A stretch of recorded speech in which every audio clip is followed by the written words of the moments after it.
Class 7 के लिए शुरू करने जा रहे हैं चैप्टर मेंसुरेशन, जिसमें आज कवर करेंगे हम topic perimeter and area. Let's start.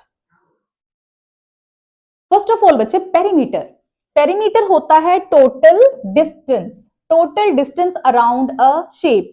किसी भी शेप का इर्द गिर्द का जो टोटल डिस्टेंस होता है, जहां मैं बोलूं बच्चे total length around its boundary की जो टोटल लेंथ निकलेगी उसी को बोलते हैं पेरीमीटर। ओके, इसे हम रेक्टेंगल में समझते हैं। देखो, रेक्टेंगल ऐसा शेप है जिसकी जो ऑपोजिट साइड्स होती हैं वो इक्वल हैं। Breadth is equals to breadth and length is equals to length, ये आप सब जानते हैं बच्चों। इसका जो फॉर्मूला हम यूज करते हैं that is 2 into length plus breadth. जब भी पेरीमीटर निकालना हो तो 2 इंटू एल प्लस बी निकालोगे तो बच्चे आपका आंसर आएगा। फॉर एग्जाम्पल, अगर मैं बोलूं 8 सेंटीमीटर का लेंथ है और जो विथ है दैट इज 4 सेंटीमीटर, तो लगाओ इसका फॉर्मूला। लेंथ में 8 प्लस ब्रेथ 4 और ट्वाइस। ठीक, 8 एंड 4 इज 12 मल्टीप्लाई बाय 2, जो आंसर निकल के आ रहा है that is 24 centimetre, that is the perimeter. Next one, square बच्चों वो शेप होता है, देखो ध्यान से, स्क्वायर ऐसा शेप है जिसकी सारी साइड्स क्या हैं, इक्वल हैं। चार साइड चारों इक्वल हैं, तो फॉर्मूला क्या बना, 4 into side.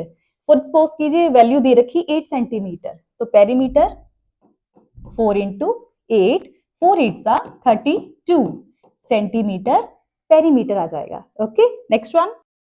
Now in triangle की 3 साइड्स होती हैं, तो तीनों साइड्स की value, for example this is 7 centimetre, अगर ये भी 7 सेंटीमीटर है और इसको मैं 6 सेंटीमीटर अगर इमेजिन कर लूं, तो वैल्यू फिल करोगे आप side 1 plus side 2 and plus side 3। Side 1 में आप लिखोगे 7 सेंटीमीटर, 7 और प्लस 6, इन तीनों को जब ऐड करोगे बच्चों तो आंसर आ रहा है 7 प्लस 7 14, 14 और 6 होता है 20 centimetre is the perimeter of triangle.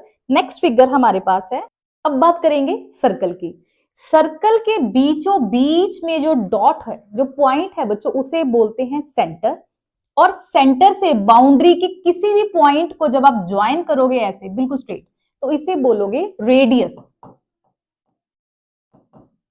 Okay, और अगर इसी पॉइंट से, सेंटर के पॉइंट से मैं बाउंड्री के दूसरी तरफ के पॉइंट को ज्वाइन कर दूं, मान लो इसको मैं ऐसे ज्वाइन कर दूं, तो ये जो फुल फ्लेज लाइन, लॉन्ग सी लाइन ड्रॉ हुई है, इसे आप लोग बोलोगे डायामीटर। बस इतनी सी बात याद रखो, सेंटर के पॉइंट को अगर मैं यहां लाइन लगा रही हूं, ये सेंटर है, सेंटर से अगर बाउंड्री के पॉइंट को ज्वाइन करते हो एक पॉइंट को, तो रेडियस बन रहा है। तो बाउंड्री के दोनों point including the centre, centre से लाइन पास होके जाएगी तो उसे आप लोग बोलोगे डायामीटर। ठीक है, इतनी सी बात अगर क्लियर हो रही है तो ये बता सकते हैं जो डायामीटर होगा that is the double of the radius, क्योंकि रेडियस प्लस उसके सामने वाला रेडियस दोनों को प्लस कर दो या 2 इंटू आर कर दो तो डायामीटर आ जाएगा। ठीक है, डायामीटर डबल होता है रेडियस का। क्लियर। अब जो सबसे इंपॉर्टेंट बात होने वाली है that is the circumference. Circumference हम बात करते हैं पेरीमीटर की। पेरीमीटर होता है जो distance around a figure, but जब शेप गोल होती है तो पेरीमीटर नहीं बोलते, उसे बोलते हैं सर्कमफ्रेंस। अब अगर मैं सेंट्रल पॉइंट में, अगर मैं ये तो किसी गोल शेप है, पार्क में खड़े मान लो गोल है, उसके यहां से राउंड निकालना शुरू करो तो ऐसे भागोगे, ऐसे कवर करके जब स्टार्टिंग पॉइंट में आ जाओगे तो ये जो एरिया, ये जो लेंथ कवर करा है बच्चों, इसी को बोलोगे सर्कमफ्रेंस। ठीक है, तो सर्कमफ्रेंस के लिए हम जो फॉर्मूला यहां सर्कल के लिए यूज करते हैं that is 2 pi r. 2 pi r, इसमें पाई के लिए आप वैल्यू यूज करोगे, या तो यूज करोगे 22/7 या यूज करोगे बच्चों 3.14। ये दो वैल्यूज आप लगाओगे कैसे, 2 मल्टीप्लाई पाई की जगह उसका वैल्यू 22/7 इंटू आर का वैल्यू जो भी क्वेश्चन में गिवन होगा, इसको कैलकुलेट करना है। उसके बाद आपकी सर्कमफ्रेंस यानी कि लेंथ ऑफ द बाउंड्री जो एक गोल शेप की होगी वो आ जाएगा।